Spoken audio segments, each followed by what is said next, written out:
Mummy ఈరోజు ఏం tiffin చేస్తున్నావు? ఇడ్లీనా? బోరు. దోశనా? రోజు అదే టిఫినా? ఉప్మానా?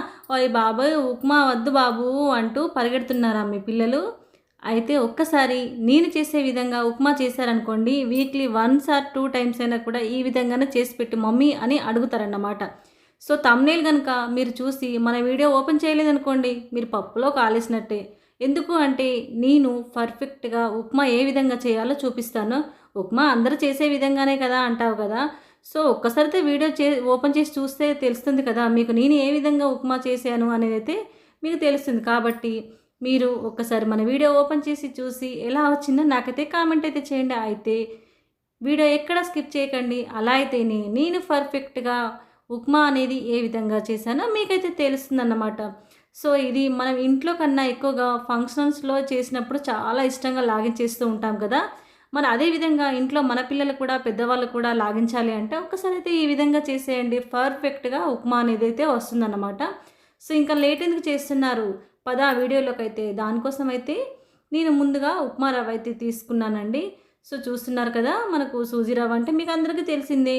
నేనైతే అంతకుముందుకు బియ్యం అయితే కడిగేసి ఇసురైతే మేము ఉప్మా చేసుకుందాము. ఈ మధ్య కొనుక్కరావాల్సి వస్తుందండి.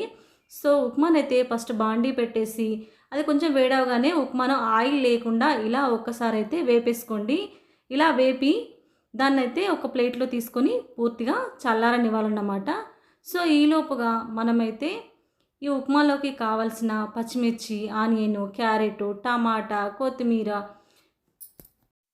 కరివేపాకు ఇలాంటివి కొన్ని ఐటమ్స్ అయితే మనం ఉప్మాలో చేర్చొచ్చు అన్నమాట. సో దాంట్లో ఇంకా క్యాప్సికమ్ ఉన్నా కూడా వేసినా కూడా చాలా బాగుంటుందండి. సో నేనైతే ప్రస్తుతానికైతే ఇవే వేస్తున్నాను.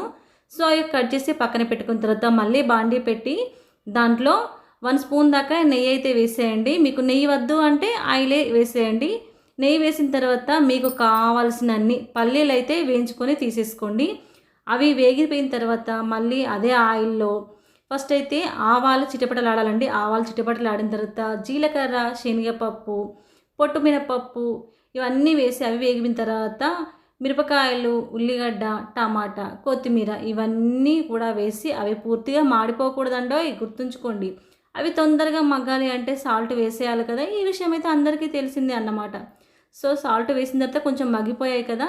ఇప్పుడు దానికి నేను 1 కప్పు రవ్వ అయితే తీసుకున్నాను. దానికి 1:3గా వాటర్ అయితే యాడ్ చేయాలన్నమాట. సో వాటర్ అయితే మరుగుతుండగా రవ్వ వేయించుకొని పక్కన పెట్టుకున్నాం కదా! అదైతే వేస్తూ కలపాలండి. లేదు అనుకోండి మనకు ముద్దలు కట్టేసి రవ్వ అనేది అస్సలకే బాగోదు. లోపల పొడి పొడిగా ఉంటుందన్నమాట. సో వేస్తూ కలపాలన్నమాట. వేస్తూ కలుపుకోవాలి.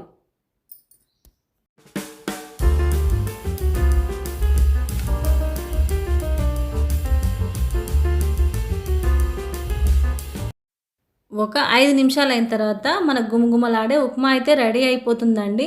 సో కొంతమంది కాస్త లూజ్‌గా తింటారన్నమాట. అలా లూజ్‌గా తినేవాళ్ళు ఇంకోసిన్ని వాటర్ అయితే వేసుకోవాలి. లేదు మనకు పొడి పొడిగానే ఉండాలి అంటే మాత్రం ఇది 1:3గా సరిపోతుందండి.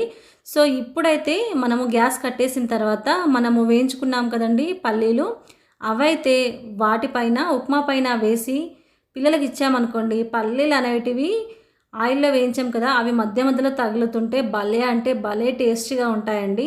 మనము పోపు వేసినప్పుడు వేసే పల్లీల కంటే ఇలా వేయించుకొని పక్కన తీసుకొని ఉప్మా రెడీ అయిన తర్వాత పైన గార్నిష్ లాగా వేసి ఇచ్చామనుకోండి, పిల్లలు కూడా వావ్ అనుకుంటా తింటారండి.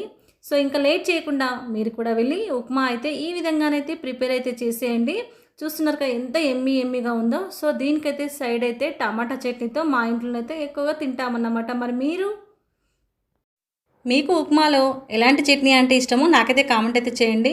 సో కొంతమంది టమాటా చట్నీ, కొంతమంది మామిడికాయ చట్నీ, ఇంకొంతమంది అయితే సైడ్కు పెరుగు వేసుకొని అయితే తింటారు. మరి మీరే బ్యాచ్ నాకైతే కామెంట్ అయితే చేయండి. ఉంటా మరి మరొక వీడియోతో మీ ముందుకు మీ వినోదోత్సవాలు.